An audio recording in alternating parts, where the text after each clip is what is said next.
Hello Raza, supporters of la Raza. Thank you so much for joining me once again. This episode is going to be on Mesoamerican medicine, particularly the Aztecs. It should come as no surprise that the Aztecs and the people from Mesoamerica had an advanced medical system prior to the arrival of the Spanish. The city of Tenochtitlan and its surrounding areas had a population of about 350,000, while the biggest city in Europe, Paris, was around 225,000. These came as no surprise because the Aztecs were a very clean people. The conquistadors left very detailed records onto the sanitation habits of the Aztecs, and there was no way that the Aztecs could have reached such dense population not only in Tenochtitlan but in its servant states, which the population is estimated around 3 million people. For 3 million people to be alive under the same kingdom in Europe was unheard of, particularly in that time. But the Aztecs were able to develop a system of sanitation, were able to develop a system of surgery, a system to heal from trauma, to heal from common diseases, and that's what I want to talk about today.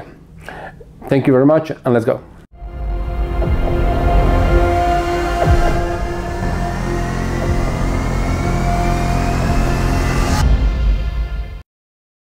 First of all, the disclaimer. I am not a doctor. I am not here to give you medical advice. This is a channel where I'm simply exposing historical facts. Some of the things that I'm going to talk about in this episode is things that the Aztecs and the people from Mesoamerica believe that it healed them or was able to help them diagnose certain diseases. I am not a doctor. I am not here to give you medical advice. Do not follow the things that I'm about to tell you. Thanks. And the reason why I'm even telling you about Mesoamerican medicine is because this is also a continuation of the last episodes. In the last episodes, we talked about the calendar that the people from Mesoamerica used and how is it somehow linked to their religious perspective. Medicine is no exception. Medicine, it was also directly linked to the calendar and to the attributes of the calendar and to the coordinates upon which they measure the universe, shall we say. And so this is just a continuation of those episodes. Okay, so the way in which the people from Mesoamerica saw certain maladies and even certain ways to heal themselves, it was through the coordinates, the corners of the universe. There was the south, the north, the west, and the east, and each one represented certain aspects of universal life. For example, the south, it was kind of dryness. The north, it was darkness, wetness. And so the diseases that the people from Mesoamerica diagnosed, they were categorized as dry or wet or having each one of these attributes. And then once it was decided which one of these coordinates or corners of the universe the malady or the cure belonged to, then it was sometimes broken down by the day. There were some people that were born with they were rumored to have good health because they were born on a certain day, or they were rumored to have bad health because they was born on a certain date. And now the way in which the people from Mesoamerica found cures for certain maladies, it was kind of like homeopathy in a way. They believed that the cure was somehow related to the disease. There is a story in which it says that if someone had an eye infection, the eye it was attributed to the goddess Xipitotec, And so one way that they will cure themselves is by placing part of the skin of a sacrificial victim to Xopitotec on the eye, and that will heal them. That is probably not the way to heal people, but that is something that they believed.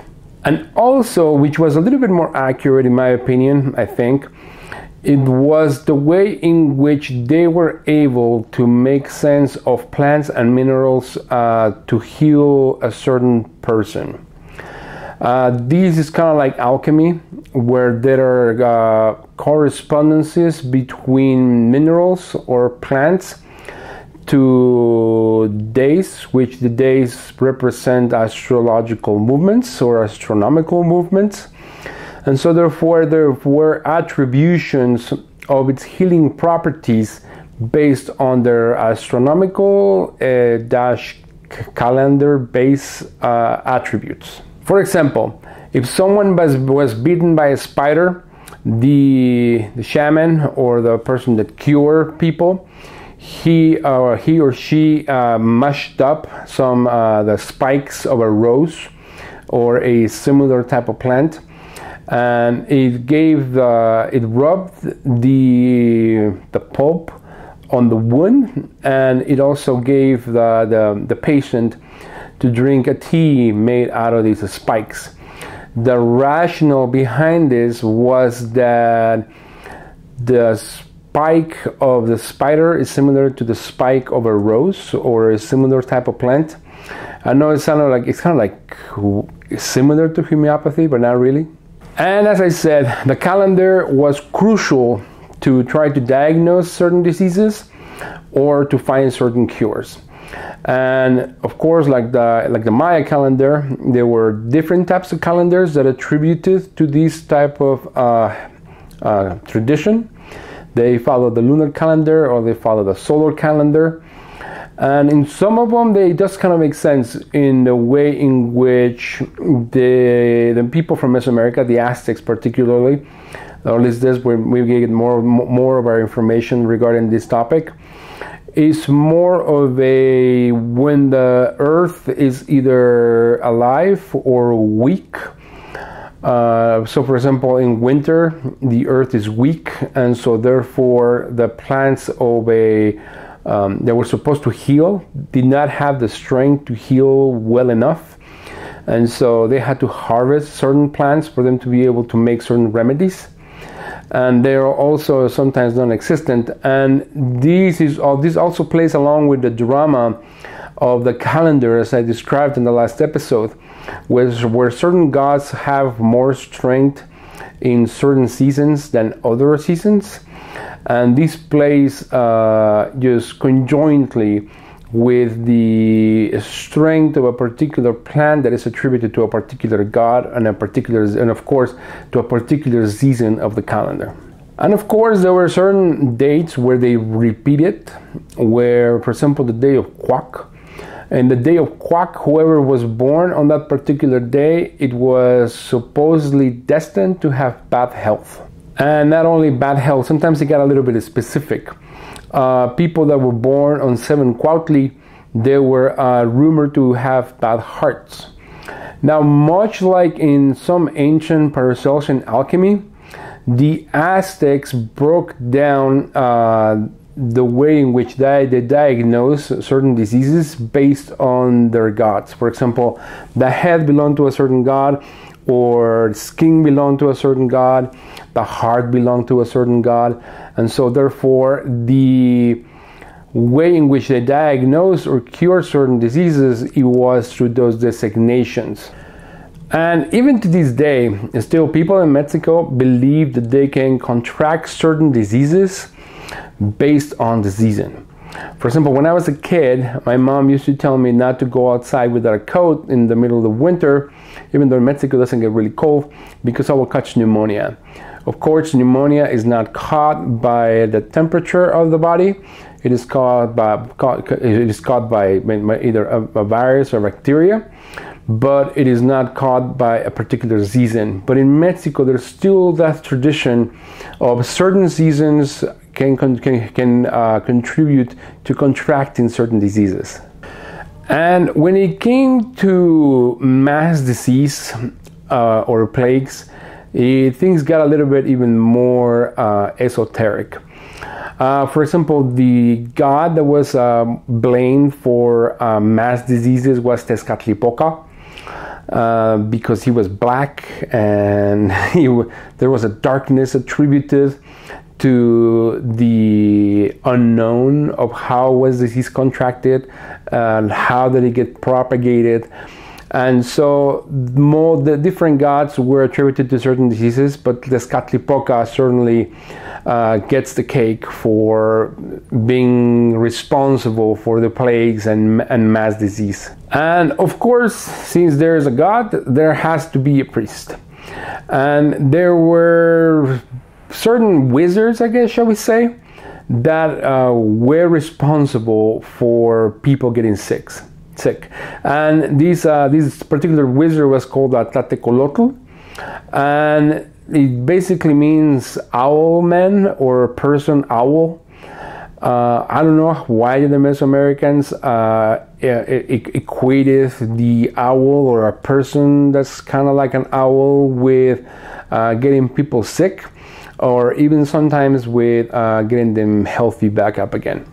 And the only way to combat the curse, shall we say, of a Tlatecolotl, it would be with another Tlatecolotl. And so even up to this day, there's still that belief and a lot of usury, to be honest, of how if a person has bad luck or he just gets sick all the time, they go and see a shaman, a Tlatecolotl, and then the Tlatecolotl tells them that they are somehow cursed, that their name has been buried beneath a cemetery or buried with dirt in a cemetery, or some type of nonsense. And then the Tlatecolotl sees himself as the only person that can heal and save this person. And so the whole process of usury where the shaman asks the person for money to try to save them or to change their luck. To this day, this still also kind of exists in our culture with like those tarot phone calls, or there's just like there's so much usury in the unknown and in what people call magic. And since they're not able to prove it, it is easy for people to be able to be manipulated and get used for things that they don't understand, but they somehow believe. And believe it or not, the Aztecs believe that one of the main causes for their maladies was being scared. That being scared basically left some type of part of the spirit left, and a soul left the human body somehow vulnerable to certain type of diseases. These probably had to do more with also using people, because a lot of these people were in constant warfare all the time, particularly the men and even the young boys who had to be trained. And so they did not want them to be scared, and they did not want them to be sick. And if they were scared, they blamed them for being sick, and so on and so forth. But according to Carlos Viesca, I will leave some of his references at the bottom. He says that 30% of the women that gave birth died, and also about 30% of the children of the age under 4 also died. These has mostly had something to do with infections, not necessarily with a god, but of course it was attributed to a particular day, to a particular god. And as the Aztecs were always in constant warfare and always doing macho stuff, they got a lot of broken bones, dislocation of bones, bruises. And so they always had either themselves or their little trainee boys that always follow them around with a root called Cucucpatli. And the root was placed on the broken bone or the dislocation or the bruise. and it was rumored that it was supposed to help it heal. There has also been some, but not a lot, of evidence of having braces, and sometimes and so it seems that they did in fact use braces to try to help the bone remain straight, and so there's that tradition as well. And believe it or not, a lot of these traditions of these kind of like cookie medicine still survive to this very day, particularly in the people of the Huichol. The Huicholes, they still use these type of remedies, but they're more elaborate. And this gives us a little bit of a clue, because the descriptions that we have regarding this type of medicine came from Spanish chronicles, either from conquistadors or from priests. But the Huicholes, they're a little bit more like Maria Sabina, if you're want to go watch that episode, where the cure and the remedy was used along with music and incantation and prayer. And so it seems that we may have gotten something missing from the Spanish chronicles. Well, thank you so much for sticking out to the end. If you would like to learn more, I will leave 2 references of books at the bottom of the page. Thank you so much for your support. And if you would like to hear more about Mesoamerican culture and magic and tradition, please subscribe to the channel. Thank you very much and have a great one. Bye-bye.